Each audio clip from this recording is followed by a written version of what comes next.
क्या आप अपने सपनों का घर तलाश रहे हैं?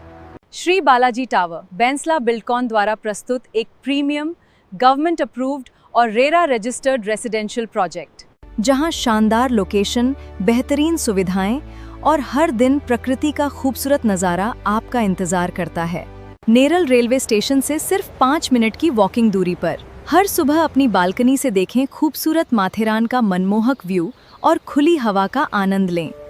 यहाँ मिलती हैं मॉडर्न एलिवेशंस, विशाल terrace club house, grand gathering hall, सुंदर गजीबो, सोलर सिस्टम और बहुत कुछ। 24 घंटे पानी की सुविधा, सीसीटीवी सुरक्षा और पास में स्कूल एवं अस्पताल। आज ही श्री बालाजी टावर में अपने सपनों का घर बुक करें। अभी कॉल करें 93245213 पर और अपनी साइट विजिट बुक करें।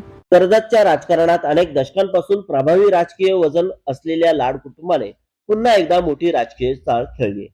भाजपचे शहर मंडळाध्यक्ष पदाचा राजीनामा दिल्यानंतर अखेर माजी नगराध्यक्ष राजेश लाड यांनी भाजपला रामराम करीत राष्ट्रवादी अजित पवार गटात प्रवेश केलाय।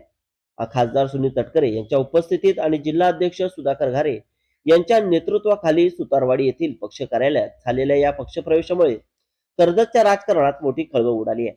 राजेश लाड हे माजी आमदार सुरेश लाड यांचे पुतणे असून कर्जत नगर परिषदेचे माजी नगराध्यक्ष म्हणून त्यांनी काम केलंय। लाड कुटुंबाचे कर्जत शहरासह ग्रामीण भागात मजबूत जनसंपर्क, कार्यकर्त्यांचे मोठे जाळे आणि प्रभावी राजकीय अस्तित्व असल्याने या पक्षप्रवेशाकडे केवळ एका नेत्याचे पक्षांतर म्हणून नव्हे तर राजकीय समीकरणे बदलणारी घटना म्हणून पाहिले जात आहे। भाजपमध्ये सुरेश लाड यांच्या पक्षप्रवेशानंतर राजेश लाड यांनीही पक्षात सक्रिय भूमिका निभावली। मात्र गेल्या काही महिन्यांपासून पक्षातील गटबाजी, निर्णय प्रक्रियेत होणारी उपेक्षा आणि स्थानिक पातळीवरील अंतर्गत राजकारणामुळे ते नाराज असल्याची चर्चा सुरू होती। काही दिवसांपूर्वी त्यांनी शहर मंडळ अध्यक्ष पदाचा राजीनामा दिल्यानंतर त्यांच्या पुढील राजकीय भूमिकेबाबत तर्कवितर्कांना उधाण आले होते।